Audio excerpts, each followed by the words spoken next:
नमस्कार मित्रों, मैं हूं वर्षा। आप सभी का मेरे YouTube channel arts hub Hindi से जुड़ने के लिए बेहद शुक्रिया। चलो शुरू करते हैं इसका अगला अध्याय। तो आज हम चर्चा करने वाले हैं सामाजिक अध्ययन के पाठ्यक्रम की उपागम क्या क्या हैं, different approaches for organisation of social science curriculum. मित्रों, हम देखते हैं कि स्कूल में अलग अलग स्तर होती हैं, कक्षाएं होती हैं, तो वहाँ पर सोशल साइंस, सोशल स्टडीज़ की करिकुलम को ऑर्गेनाइज करने के लिए अलग अलग उपागमों या अप्रोचेस की आवश्यकता पड़ती है, उसको हम इस्तेमाल में लाते हैं। ये जो अप्रोचेस होती है, इनके आधार क्या होते हैं, क्यों ज़रूरत होती है। उदाहरण के लिए 6ठी 7वीं 8वीं जो कक्षाएँ होती हैं, हम इनकी विशेषताएं देखें तो ये इनका एज ग्रुप में अलग होना, इनकी क्षमताएं, इन बच्चों की क्षमताएं जो कैपेबिलिटी है वो अलग होना, और ये जो है क्रमबद्ध एक तरीके से सीक्वेंस में जो है इनके जो ज्ञान होता है, जो नॉलेज होती है, वो आकार लेता है। तो इसी आधार पर हम क्या करते हैं, कुछ अप्रोचेज़ होती है जिनका कैटेगराइजेशन करते हैं, जिनका वर्गीकरण करते हैं, जिन्हें हम शिक्षण में इस्तेमाल करते हैं। तो पहले यहाँ पर हमारी अप्रोच होगी यूनिट अप्रोच, जिसे हम इकाई उपागम कहते हैं। दूसरा संकेंद्रित उपागम कंसेंट्रिक अप्रोच। तीसरा सामयिक उपागम टॉपिकल अप्रोच। चौथा सहसंबंध उपागम कोरेशनल अप्रोच। पांचवा एकीकृत उपागम इंटीग्रेटेड अप्रोच। तो पहली उपागम से हम यहाँ पे शुरू करते हैं, इकाई उपागम यूनिट अप्रोच से। तो यूनिट शब्द की यदि हम बात करें तो ये अपने आप में नया नहीं है, 1920 में जो है ये शब्द प्रचलन में आ चुका था। यूनिट अप्रोच में हम सबसे मुख्य व्यक्ति जो हम देखते हैं वो मॉरिसन है। मॉरिसन ने यूनिट अप्रोच के माध्यम से शिक्षण देने के लिए कुछ प्रक्रियाएं हमें जो है सुझाई, कुछ 5 प्रक्रिया हमें जो है यहाँ पर उन्होंने बताई। तो पहला है अन्वेषण, एक्सप्लोरेशन।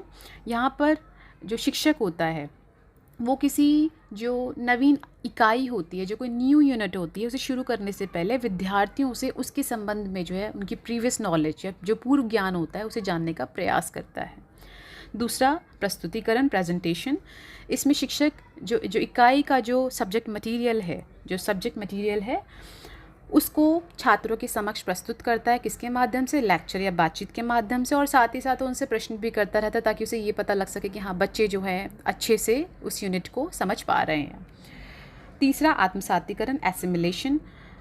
इसमें यहाँ विद्यार्थियों को जो सब्जेक्ट मैटर है यूनिट का, उसको लाइब्रेरी के माध्यम से आत्मसात करने का जो यहाँ पर अवसर प्रदान करते हैं ताकि वो और अच्छे से जो है सब्जेक्ट मैटर को अपने मस्तिष्क में जो है बिठा सके, समझ सके, कंसेप्चुअल अंडरस्टैंडिंग उनकी अच्छे से क्लियर हो सके। चौथा संगठन, यानी कि हमने उस यूनिट में शुरू से लेकर अंत तक जो भी कुछ किया है उसे व्यवस्थित सिस्टमैटिक मैनर में हम उससे क्या करते हैं, ऑर्गेनाइज करते हैं। पाँचवा होता है अभिव्यक्ति। यहाँ अभिव्यक्ति और वाचन का जो है एक मुख्य चरण है। तो इसमें इसके लाभ तो दिए नहीं है, लेकिन आप खुद ही बता सकते हैं कि इसका लाभ क्या हो सकता है। इसका लाभ ये हो सकता है कि जब यहाँ पे लाइब्रेरी शब्द का इस्तेमाल हो रहा है कि और अच्छे से बेहतर तरीके से नॉलेज को एसिमुलेट करने के लिए बच्चे को यहाँ पे लाइब्रेरी के लिए जो है लाइब्रेरी जाने के लिए प्रोत्साहित किया जाता है, इनकरेज किया जाता है। तो यहाँ पर हो क्या रहा है, यहाँ पर बच्चों को स्वाध्याय की आदत डाली जा रही है। सेल्फ स्टडी के लिए जो है उस आदत का निर्माण करने पर जो यहाँ पर बल दिया जा रहा है। तो ये पॉजिटिव पॉइंट हो सकता है इसका अपने आप में।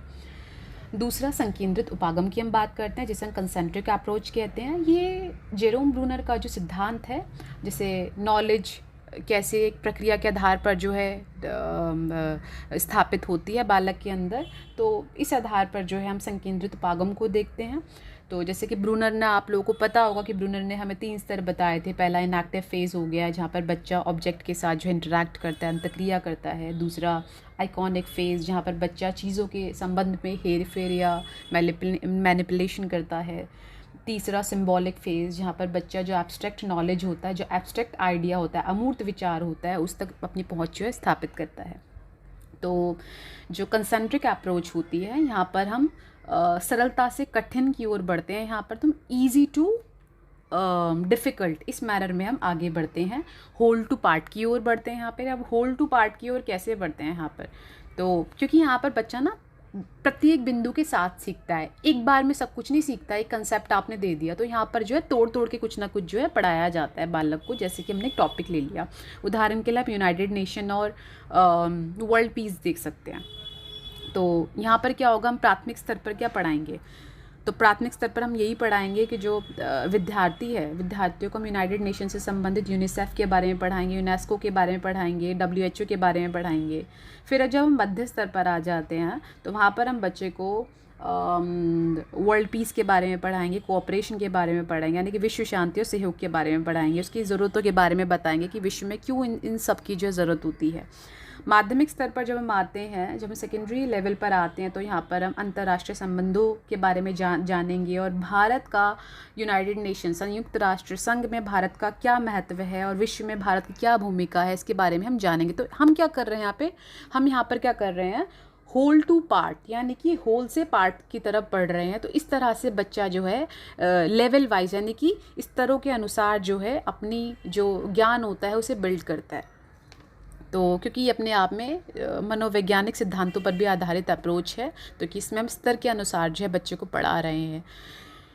अगला हम यहाँ पे शुरू करते हैं तीसरा, सामयिक उपागम, टॉपिकल अप्रोच। तो टॉपिकल अप्रोच की बात करें तो हम यहाँ पर इस उपागम में हम विशेष प्रकरण यानी एक टॉपिक लेते हैं जो कि एक सेंट्रल थीम के ऊपर जो आधारित होता है।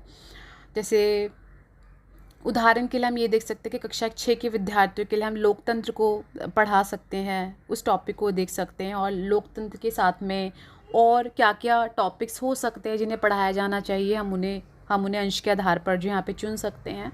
और एक और ये जो टॉपिकल अप्रोच होता है, ये कई तरीके का जो ऐतिहासिक जो घटनाएं होती हैं, जो हिस्टोरिकल इवेंट्स होते हैं, डिस्क्रीट इवेंट्स होते हैं, जो कि बेसिकली साधारण तौर पर किस पर केंद्रित करते हैं, किस पर ध्यान केंद्रित करते हैं, ऐसी घटनाएं जो विशेष तौर पर किसी विशेष समय पर घटित होती हैं और हमारे समाज में या फिर हमारी सोसाइटी में या हमारे सिस्टम में जो है एक तरीके का परिवर्तन लेकर जो है वो हमारे सामने आती हैं। तो उस तरीके के टॉपिक्स यहाँ पे पढ़ाए जाते हैं। उदाहरण के लिए हम ले सकते हैं जैसे अमेरिकन रेवोल्यूशन, हम रशियन रेवोल्यूशन, इन तरीके की, यानी कि रूसी क्रांति, अमेरिकी क्रांति, तो इनको हम उदाहरण के तौर पे देख सकते हैं क्योंकि एक ये ऐतिहासिक घटना के तौर पर हम इन्हें समझ सकते हैं, जो कि जिनका जो हमारे सिस्टम और जो हमारी सोसाइटी पर काफ़ी ज़्यादा प्रभाव पड़ा। और आगे हम इसको देखते हैं। वैसे इस तरीके का जो टॉपिकल अप्रोच है, इसमें अच्छी खासी लाइब्रेरी जो है वो होनी चाहिए, क्योंकि जब हम हिस्टोरिकल एनेक्डोट्स की बात कर रहे हैं तो लाइब्रेरी काफ़ी ज़्यादा महत्वपूर्ण भूमिका निभाती है इसको बेहतर तरीके से समझने के लिए। आगे हम बात करते हैं यहाँ पे चौथा हमारा सहसंबंध उपागम। सहसंबंध उपागम की यदि हम बात करें तो यहाँ पर जो हमारे प्रीवियस जो आइडिया होते हैं, जो विचार होते हैं, उनको नवीन विचारों के साथ जो यहाँ पर हम जोड़ करके पढ़ते हैं। वैसे डीवी ने, जो जॉन डीवी हैं, इन्होंने इसे सामंजस्यकरण के नाम से जो है पुकारा है इस कोरिलेशन अप्रोच को। इसमें होता क्या है, इसमें सोशल साइंस को अपने जीवन से जोड़ते हैं। तो जो नॉलेज और जो एक्सपीरियंस होता है उसके बीच में आप लोगों को पता है कि घनिष्ठ संबंध जो स्थापित है, और हम ये मानते हैं कि हमारा जो ज्ञान है वो अनुभव के बिना बेकार है। आप ज्ञान तो ले लेते हैं लेकिन अनुभव आप कोई अटेन नहीं कर पा रहे हैं। तो ज्ञान तभी सफल होता है जब उसको एक्सपीरियंस किया जाता है, उसका अनुभव लिया जाता है। तो यहाँ पर यही होता है। उदाहरण के लिए जैसे मैं इसका एक उदाहरण दे सकती हूँ, जैसे हम चुनाव के प्रकरण को यदि समझने का प्रयास करें तो हम बच्चों से जान सकते हैं कि उनका एक्सपीरियंस क्या है, उनके आसपास का जो एनवायरनमेंट है, माहौल क्या होता है जब चुनाव आते हैं।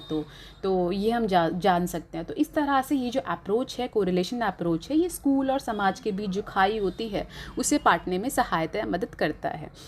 अगली अप्रोच अगर हम बात करें तो वो है एकीकृत उपागम, इंटीग्रेटेड अप्रोच। तो इंटीग्रेटेड अप्रोच में क्या होता है, हमारा सोशल साइंस क्या करता है, कुछ विषयों की बात करता है, जैसे भूगोल, ज्योग्राफी, सिविक्स, इतिहास, समाजशास्त्र, इन आदि विषयों को जो है समावेशन करता है इनका। तो इन सभी जो सोशल साइंस के अंतर्गत ये जो विविध जो विषय आते हैं, इनको जोड़ करके इनको जोड़ करके पढ़ाने का जो है प्रयास किया जाता है। एकीकृत का होता क्या है, मतलब हम एक मीनिंगफुल, एक अर्थपूर्ण तरीके में जो है इनको इंटीग्रेट करते हैं, इनको जोड़ते हैं, इनको जोड़ करके जो हम पढ़ाते हैं।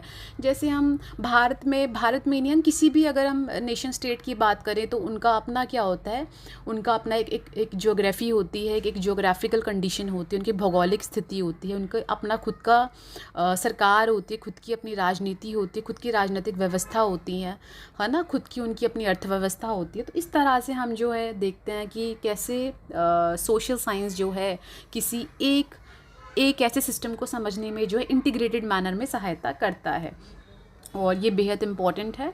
और एक और इसमें मैं एक पॉइंट जोड़ना चाहती हूँ एकीकृत उपागम में, क्योंकि मैंने कोठारी आयोग पढ़ा, तो कोठारी आयोग में साफ स्पष्टता इस बात पर बल दिया गया कि जो सोशल